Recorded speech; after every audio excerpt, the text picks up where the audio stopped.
तो हमारे देश की पहली सिटी चंडीगढ़ जो कि प्लान्ड सिटी थी वो तो बस चुकी थी, जो कि नेहरू जी का सपना था। नेहरू जी ने इसको 1947 से ही प्लान करना स्टार्ट कर दिया था। That future is not one of ease or resting, but of incessant striving. अब इसके बाद बारी आनी थी एक नए शहर के बनने की, जो कि दिल्ली के पास होने वाला था और संजय गांधी जी का सपना था। और हिंदुस्तान की जनता तेजी से आगे बढ़ेगी तो हिंदुस्तान तेजी से आगे बढ़ेगा। ये बात उन दिनों की है जब देश में इमरजेंसी लगी हुई थी 1970s में। President has proclaimed emergency.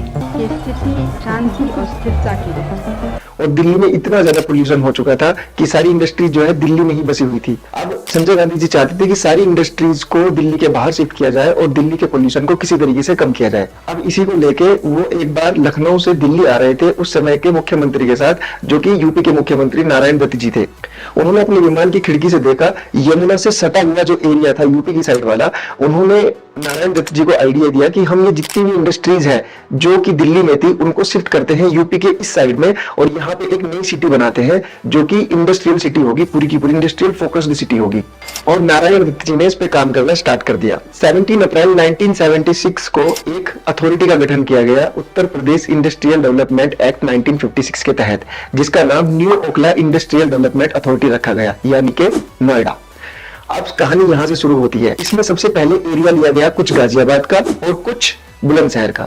इसमें टोटल 36 गांव लिए गए शुरू में, जिसमें 18 गांव गाजियाबाद के थे और 18 गांव बुलंदशहर के थे। अब बारी थी लैंड एक्वायर करने की, तो नारायण दत्त जी एक लैंड एक्विजिशन लॉ लेके आए और उसके तहत अथॉरिटी ने डायरेक्ट फार्मर से लैंड को खरीदा और इसमें बहुत सारी लड़ाइयां भी लड़ी गई, कोर्ट की भी, और बहुत सारे प्रदर्शन भी हुए उस समय किसानों के, क्योंकि उन्होंने बोला कि हमारे साथ गलत किया जा रहा है और हम लोगों को सही पैसा नहीं दिया जा रहा है हमारी लैंड का।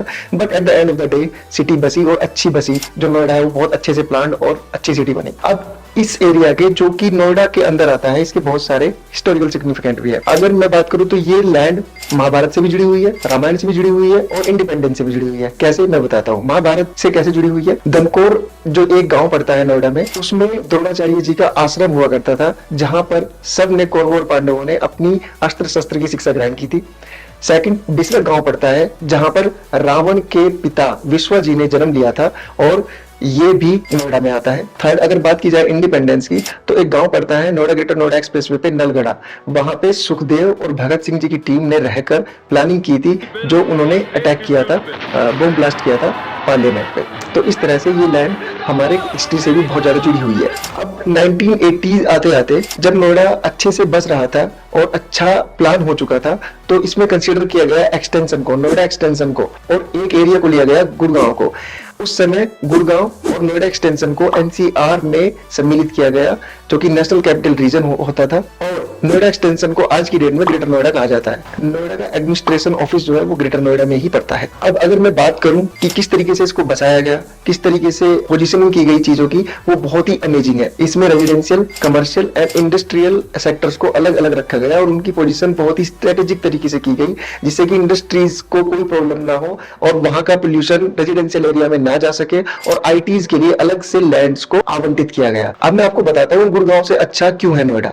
गुड़गांव में हालांकि अच्छी सिटी है, बट गुड़गांव में जितने भी बिल्डर्स होते हैं वो डायरेक्ट फार्मर से लैंड खरीद सकते हैं और उसमें अपने तरीके से उसमें कंस्ट्रक्शन कर सकते हैं, अपने तरीके से प्रोजेक्ट्स को बना सकते हैं। बट नोएडा में ऐसा नहीं है। नोएडा में पहले अथॉरिटी जमीन खरीदती है फार्मर से, उसको डेवलप करती है या तो इंडस्ट्रियल, या तो कमर्शियल, या तो आईटी, या तो फिर रेजिडेंशियल सेक्टर्स में, और फिर उसमें बिल्डर्स को खरीदना पड़ता है या इंडस्ट्रियल्स को खरीदना पड़ता है अथॉरिटी से जमीन को, उसमें प्रोजेक्ट्स लाने के लिए। और अप्रूवल अथॉरिटी ही देती है कि किस तरीके से प्रोजेक्ट को बनाना है, जिससे कि मेंटेन किया जा सके सिटी की गरिमा को।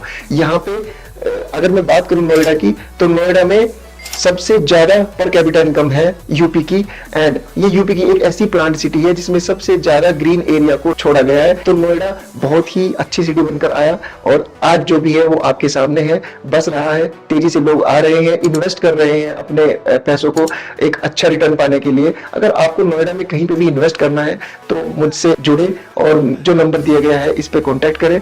और अगर आपको नोएडा की किसी भी लोकेशन के बारे में जानना है या जानकारी चाहते हैं किसी भी प्रोजेक्ट के बारे में, तो मुझे कांटेक्ट करें, कमेंट करें, मेरी वीडियो को लाइक करें और शेयर करें। और ऐसी ही इंफॉर्मेशनल एंड इन्वेस्टमेंट वीडियोस के लिए बने रहे मेरे चैनल पे। मिलते हैं नेक्स्ट वीडियो में।